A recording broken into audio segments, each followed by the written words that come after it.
बिस्मिल्लाहिर्रहमानिर्रहीम, अस्सलाम वालेकुम, गुड मॉर्निंग। मैं हूं समर अब्बास, आपको अपने चैनल पर खुशामदीद कहूँगा। नाज़रीन, इमरान खान ने बड़ा फ़ैसला कर लिया है। बिलाखिर एक हतमी फ़ैसला हो गया है कि पाकिस्तान तहरीक इंसाफ ने अब अपने जो अहदाफ़ हैं, पर्टिकुलरली इमरान खान समेत सियासी कैदियों की रिहाई और जो इंतखाबात में पाकिस्तान तहरीक इंसाफ का मैंडेट चोरी हुआ, उसके असूल के लिए अब एक ही वाहिद रास्ता बचा है और वो रास्ता है एहतजाज का। जुलाई के पहले हफ्ते में इमरान खान एक बड़े एहतजाज की कॉल देने जा रहे हैं। ये एहतजाज किस तरह का होगा, क्या इसमें होगा, किस तरह से तहरीक इंसाफ इस एहतजाज के ज़रिए इस एहतजाज को मौसर बनाकर अपने अहदाफ हासिल करेगी, आगे चलकर वीडियो में इस पर बात करेंगे। और जनाब बात करेंगे कि पाकिस्तान तहरीक इंसाफ ने जिस तरह कल इसला पूरे मुल्क के अंदर एहतजाज किया इमरान खान की रिहाई के लिए, इस एहतजाज को अब इंटरनेशनलाइज यानी इंटरनेशनल जो है वो फ्रंट पे ले जाने का भी तहरीक इंसाफ ने फैसला किया। और इतवार को बरतानिया में 10 डाउनिंग स्ट्रीट पे एक भरपूर एहतजाज पाकिस्तान तहरीक इंसाफ ने प्लान किया है।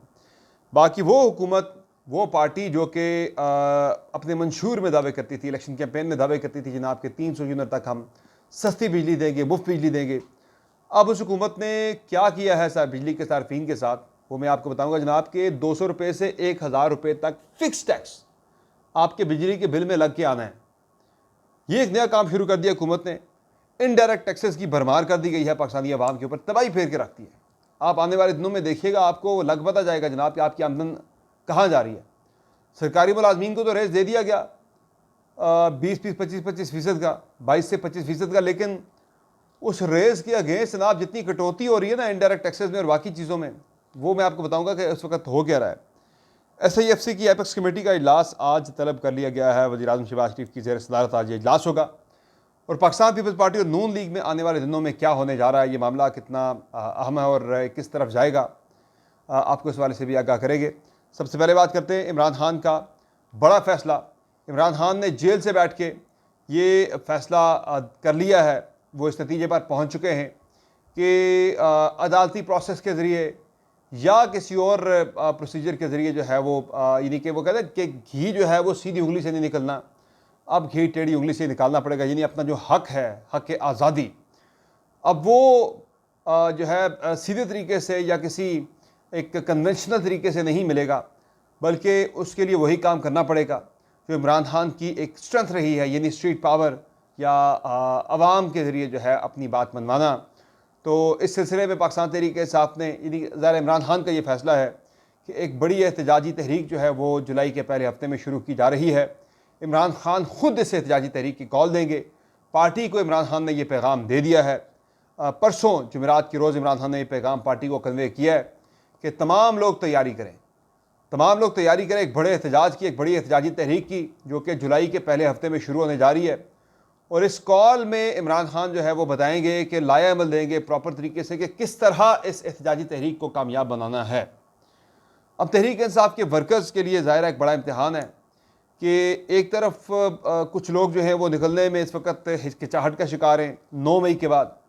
दूसरी तरफ इमरान खान का वो बयान है कि जिसमें उन्होंने जेल से ये बयान दिया, गुज़िश्ता रोज़ उनका बयान सामने आया, जिसमें तहरीक इंसाफ के लोग काफ़ी ज़्यादा सीख पा हैं और काफ़ी ज़्यादा उनकी इमरान खान के लिए हमदर्दियाँ जो है वो अपनी हमदर्दियों का इजहार भी कर रहे हैं। कि इमरान खान ने कहा कि 1 घंटे के लिए या 1 मिनट के लिए भी बिजली अगर चली जाती है अडियाला जेल में उनके सेल की, तो उनका जो सेल है जेल के अंदर वो तंदूर बन जाता है, वो एक ओवन बन जाता है। तो वो उस पर तहरीक इंसाफ के वर्कर कल से काफ़ी ज़्यादा सीख पाए हैं, काफ़ी गुस्से में। कल एक एहतजाजी मुजाहरे हुए थे पूरे मुल्क के अंदर। PTI ने एहतजाज प्लान किया हुआ था कि इमरान खान की रिहाई के लिए पूरे मुल्क में एहतजाज किया जाएगा। अच्छा, ये एहतजाज हुए तो उसमें ये हुआ जनाब कि पंजाब में दफ़ा 144 लगा दी गई और दफ़ा 144 तोड़ने की पदाश पर, यानी पुरअमन एहतजाज लोगों ने किया अपने लीडर की रिहाई के लिए। तो वह दफ़ा 144 तोड़ने की पदाश में ओकाड़ा में, रहीम यार खान और कहाँ कहाँ पूरे पंजाब के अंदर जो है कई जगहों पर, कई शहरों के अंदर पाकिस्तान तहरीक इंसाफ के मुतअद्दिद रहनुमाओं के खिलाफ मुकदमे दर्ज कर लिए गए जनाब। कई लोगों को गिरफ़्तार भी किया गया है, कुछ को रिहा कर दिया गया, लेकिन कुछ लोग जो हैं अभी तक वो हिरासत में, अब वो ज़मानतें वगैरह करा के बाज़ाब्तों ने रिहाई हासिल करनी पड़ेगी। एक पुरअमन एहतजाज की पादाश में उन्हें जेल जाना पड़ गया। अब एक बड़ी तहरीक जब चलाएंगे, सवाल ये पैदा होता है कि वो कैसे चलाएंगे। तब ये हुकूमत का दफ़ा 144 नाफिज कर देती है। ये सवाल बाय द वे मैंने कल पूछा भी था रऊफ़ हसन साहब से, जो कि पाकिस्तान तहरीक इंसाफ के मरकज़ी तर्जुमान हैं। तो रऊफ़ हसन साहब का ये कहना था जनाब कि अब जो है अवाम किसी दफ़ा 144 की या हुकूमत की तरफ से लगाई जाने वाली किसी पाबंदी का इंतज़ार या उस किसी पाबंदी को खातर में नहीं लाएंगे, बल्कि अब आवाम ने मामलात अपने हाथ में लेने हैं। और इमरान खान की हिदायत के ऊपर रऊफ़ हसन साहब बड़े कॉन्फिडेंट है जनाब कि पाकिस्तानी अवाम निकलेंगे और भरपूर तरीके से निकलेंगे। और एक कश्मीर की तरह की जो सूरत हाल थी, आज़ाद कश्मीर के अंदर जो एक मोमेंटम बना था कि मूवमेंट चली थी, उस तरह की मूवमेंट जो है वो पाकिस्तान के अंदर चलाई जाएगी। तो देखते हैं, टाइम बहुत दूर नहीं है, जुलाई का पहला हफ्ता बहुत जल्द आने वाला है। और चूँकि अब ये एहतजाज purely planned by Imran Khan है, प्योरली इसकी कॉल भी इमरान खान ने देनी है और इसकी पूरी जो प्लानिंग है वो इमरान खान बैठ के कर रहे हैं जेल के अंदर। उन्होंने ये पार्टी को बता दिया आप तैयारी करें। एहतजाज के जो खदोखाल है, जो तरीक़ाकार है, वो इमरान खान ने भी बताना है पार्टी को, वो दोबारा से कन्वे करेंगे। और इमरान खान ने ये ज़रूर इंदिया दे दिया है कि ये धरने की तरह का कोई एहतजाज होगा, यानी जिसमें ये ऐसा नहीं है कि जिस तरह अभी PTI कर रही है कि हफ्ते बाद या 2 हफ्ते बाद एक एहतजाजी मुजाहरा कर लिया जाता है। इमरान खान ने ये फैसला किया है कि यह एहतजाज उस वक्त तक जारी रहेगा जब तक उनके जो मुतालबात हैं, जो उनकी 2 बड़ी डिमांड्स हैं, इलेक्शन का ऑडिट और दूसरा इमरान खान समेत पाकिस्तान तहरीक इंसाफ के बाकी कैदियों की रिहाई, जब तक ये 2 डिमांड्स पूरी नहीं हो जाती तब तक ये एहतजाज जारी रहेगा। तो ये एक वो लॉकडाउन टाइप एक जो सूरत हाल है वो पाकिस्तान तहरीक इंसाफ आने वाले दिनों में पैदा करने जा रही है। तमाम तर रुकावटों के बावजूद ये इस बात का फियर है कि पाकिस्तान तहरीक इंसाफ की तरफ से जो है एक बड़ी मूवमेंट जो है वो चल सकती है। इसका गवर्नमेंट को भी काफ़ी ज़्यादा खौफ है। कल आप देखें ना, छोटे से प्रोटेस्ट के लिए दफ़ा 144 पूरे पंजाब में लगा दी गई।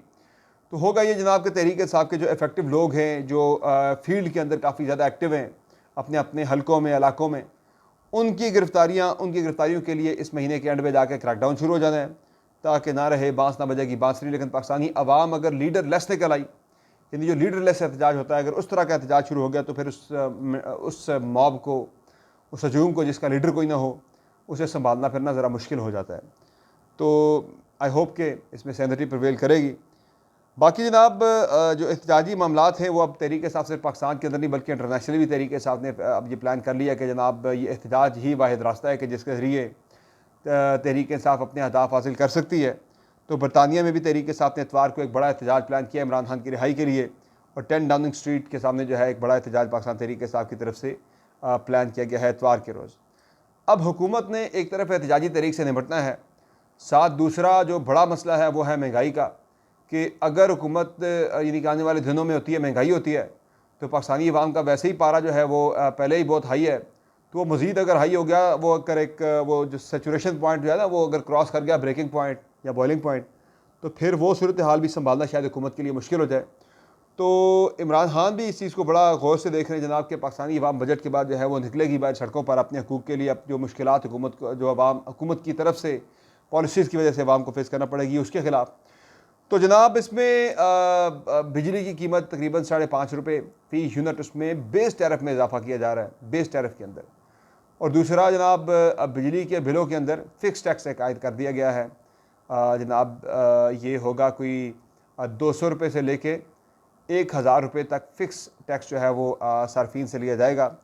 और जो प्रोटेक्टेड सार्फिन, यानी कि कम अज़ कम जो बिल्कुल लोअर तबका है, आप 1 से लेके 200 यूनिट तक वालों को छोड़ दें, 200 से ऊपर वाले जो सार्फिन हैं उन पे टैक्स लगेगा। तो 200 से 300 के दरमियान एक आम बंदा घर के अंदर 2 पंखे भी अगर चला रहा है तो 200 यूनिट से उसका जो है वो क्रॉस कर जाता है, उस पर आप जो है वो टैक्स आपने लगाना शुरू करना है। तो ये इनडायरेक्ट टैक्सेस जो हैं ये इनकी शरह काफ़ी ज़्यादा है। और इसमें हुकूमत ने जो प्लान कर रखा है ना कि डायरेक्ट टैक्सेस कम और इनडायरेक्ट ज़्यादा लिए जाएंगे। अच्छा, डायरेक्ट टैक्स मुझे पता है, मतलब जो करता है मेरी सैलरी पे करता है, वो मुझे पता है जनाब कि इतनी परसेंटेज मेरी सैलरी से इतना टैक्स जो है वो कट जाता है। तो जो इनडायरेक्ट टैक्स करता है ना उसका किसी को पता भी नहीं लगता।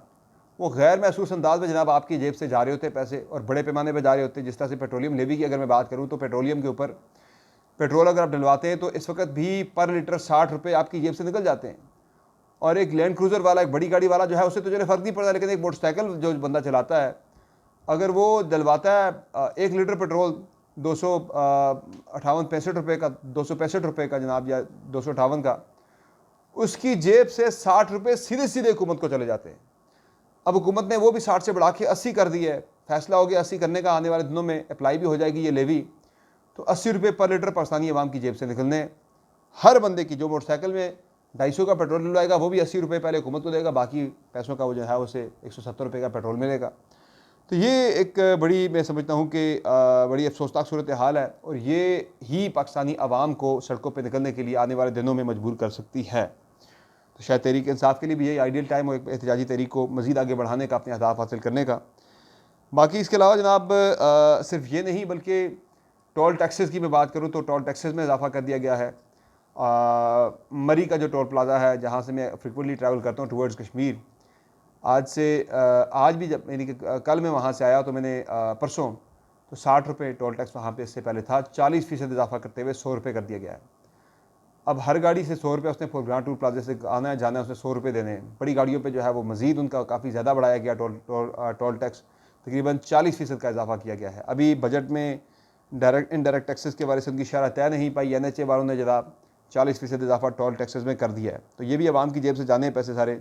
इट्स नॉट अबाउट 100 रुपीज़ या 40 रुपीज़, ये एक इजाफा है जो कि हर पाकिस्तानी पर लगना है। तो इज्तिमाई तौर पर आप देखें तो ये अरबों रुपये में जाती है बात, पाकिस्तानी अवाम की जेब से जो निकलता है। बाकी जनाब SIFC की एपेक्स कमेटी का इजलास आज होने जा रहा है और अभी तक की इतलात के मुताबिक तो अलीमीन गंडापुर को इसमें इन्वाइट किया जाएगा। वज़ीर-ए-आज़म शहबाज शरीफ की ज़ेर सदारत ये इजलास होगा, आर्मी चीफ भी इस इजलास में शरीक होंगे। इसके अलावा पाकिस्तान पीपल्स पार्टी और नून लीग के दरमियान जो सूरत हाल चल रही है वो आप सबके सामने है कि एक नूरा कुश्ती की सी कैफियत है जनाब, और बीच में नून लीग ने चेज़ा लेना भी शुरू कर दिया पाकिस्तान पीपल्स पार्टी का। उन्हें पता है इस बात का कि पीपल्स पार्टी मैक्सिमम क्या कर सकती है। अब ये भी एक बड़ी जो है ना वो गलत एक परसेप्शन है जनाब कि पीपल्स पार्टी अगर बजट पर वोट नहीं देगी तो बजट पास ही नहीं होगा। ऐसा नहीं है। कानून ये है, आइन ये कहता है जनाब, रूल्स ये कहते हैं कौमी असम्बली के कि जो बजट की मंजूरी का प्रोसेस होता है जो कि 29 जून को बजट की मंजूर होना है, 29 जून को जनाब अगर पीपल्स पार्टी ये कहती है कि हमने बजट के इजलास का हमने बाइकआउट करना है, हमने एब्सटेन करना है, अगर पीपल्स पार्टी एब्सटेन करनी है तो फिर भी इमरान खान की पार्टी और उनके इत्तेहादियों की तादाद 105-6 बनती है कौमी असम्बली के अंदर। तो जो मुस्लिम लीग नून की माइनस पीपल्स पार्टी माइनस जो PTI के 1-2 बंदे तोड़े थे, बाकी उन पर डिफेक्शन क्लॉज की लग जानी है, उन सबको निकाल के भी 138 नंबर बनता है, 138 का नंबर बनता है मुस्लिम लीग नून के पास, जो कि अपोजिशन से ज़्यादा है। तो इस सूरत में तो नून लीग बजट पास करवा लेगी। लेकिन अगर यही पीपल्स पार्टी ये फैसला कर लेती है कि हमने बजट की मुखालफत करनी है, तो फिर पीपल्स पार्टी जो है वो इस तरफ अगर आ जाती है, अपोजिशन वालों की तरफ आके तहरीक के साथ या बाकी जमातों के साथ मिलकर बजट की मुखालफत करती है अगर, तो फिर ये बजट पास नहीं हो सकता। और अगर बजट पास नहीं होता तो बजट पास ना होने की सूरत में हुकूमत के लिए ये लाजिम हो जाता है, वज़ीर-ए-आज़म के लिए जनाब कि वो एतमाद का वोट लें, और एतमाद का वोट भी पीपल्स पार्टी नहीं देना है। तो ये हुकूमत कहा जाए ना कि इन्हीं हकीकी तौर पर ये पीपल्स पार्टी के वोटों पर खड़ी है। और एतमाद के वोट का भी किसने कहना है? सदर ने कहना। तो सदर किसके बैठे हैं? पीपल्स पार्टी के आसिफ अली जरदारी साहब। तो पीपल्स पार्टी अगर चाहे तो हुकूमत से नाको चने चबवा सकती है, नाक से लकीरें खिंचवा सकती है। उल्टा यहाँ पे हो क्या रहा है कि नून लीग वाले पीपल्स पार्टी को उल्टा ताने दे रहे हैं। उन्हें पता है कि पीपल्स पार्टी मैक्सिमम जो कर सकती है वो बजट की मुखालफत कभी नहीं करेगी। पीपल्स पार्टी सिर्फ एब्सटेन कर सकती है, एब्सटेन करती भी है तो बजट फिर भी पास हो जाएगा, उससे फ़र्क क्या पड़ेगा। तो ये कॉन्फिडेंस है जो कि नून लीग के अंदर मौजूद है, जिसकी वजह से मरीम नवाज भी पीपल्स पार्टी के जो तहफ़्फ़ुज़ात है पंजाब के अंदर जो उनकी डिमांड्स हैं वो पूरी नहीं कर रही हैं, वो नहीं आ रही किसी बात के ऊपर। इसीलिए अब पीपल्स पार्टी का जो डेलीगेशन है, जो कमेटी कल जो 4.5 घंटे नून लीग की कमेटी से मिली है, बेनतीजा रहे मुज़ाकरात। पीपल्स पार्टी अब कह रही है हमें मियां नवाज शरीफ से मुलाकात करनी है, उनसे हमने अपनी डिमांड उनके सामने रखनी है, सारी उनके सामने अपने सारे मसाइल रखने हैं। ऐसी मजबूरी क्या है? वैसे सवाल जो उठता है पीपल्स पार्टी की मजबूरी क्या है? आप आवाम से गालियाँ भी सुन रहे हैं, आप नून लीग भी आपको मुँह नहीं लगा रही, तो फिर आप क्यों बैठे हुए चिपके हुए आप इस हुकूमत के साथ चंद आइनी ओहदे लेकर, जिसका आपको फ़ायदा भी कोई नहीं, एग्जेक्टिव ओहदे नहीं है ये, तो निकल क्यों नहीं जाते? इसलिए नहीं निकलते को फैसल वार्डर ने कल एक बात की थी, आपको पता है फैसल वार्डर कहाँ से, वेयर डज ही बिलोंग, उनका कबीला कौन सा है? सियासी कबीले की मैं बात कर रहा हूँ। फैसल वार्डर ने कहा डंके की चोट पर यह बजट मंजूर होगा, डंके की चोट पर बजट मंजूर होगा, डंके की चोट पर। तो ये पीपल्स पार्टी के लिए पैगाम था जनाब कि आप कुछ भी कर लें, बजट तो पास हो ही जाना है, तो आप इसलिए ज़रा एक हद तक जाइएगा। तो वो इसी कॉन्फिडेंस की वजह से मुस्लिम लीग नून भी पीपल्स पार्टी को इतना भाव नहीं दे रही, और पीपल्स पार्टी की मजबूरी ये है कि वो हुकूमत के साथ खड़े भी हैं, और अगर छोड़ते हैं तो नुकसान पीपल्स पार्टी का अपना है, हुकूमत का तो होगा ही होगा। तो वो कुछ मजबूरियाँ उनकी ऐसी हैं कि जिसकी वजह से वो हुकूमत को मुकम्मल तौर पर छोड़ भी नहीं पा रहे। तो ये जनाब हालात हैं, ये सूरत हाल है। बाकी अहम अखाड़ा अब लगना है लाहौर के इलेक्शन ट्रिब्यूनल के अंदर के, जहाँ मरीम नवाज़ के हल्के के फॉर्म 45, 46, 47 मांग लिए गए हैं उनसे। फॉर्म 45 मरीम नवाज़ के लिए एक बड़ी परेशानी का बायस बन सकते हैं, चूँकि अगर वो ओरिजिनल फॉर्म 45 जमा करवाती हैं तो उसमें भी रोला है जनाब, रोला ही रोला है। और अगर वो इलेक्शन कमीशन से मंगवा के फॉर्म 45 जमा करवाती, जो इलेक्शन कमीशन ने अपनी वेबसाइट पर अपलोड किए थे, उस तो भी बड़ा रोला है। तो इसलिए इलेक्शन कमीशन और मरीम नवाज़ काफ़ी मुश्किल में आ चुके हैं। तो ये आने वाले दिनों में ज़रा सियासत के अंदर बड़े ड्रामेटिक टर्न्स जो हैं वो आपको देखने को मिल सकते हैं। That's all for today. इंशाल्लाह अगली वीडियो फिर मुलाकात होती है। इजाज़त दीजिए। अल्लाह हाफ़िज़।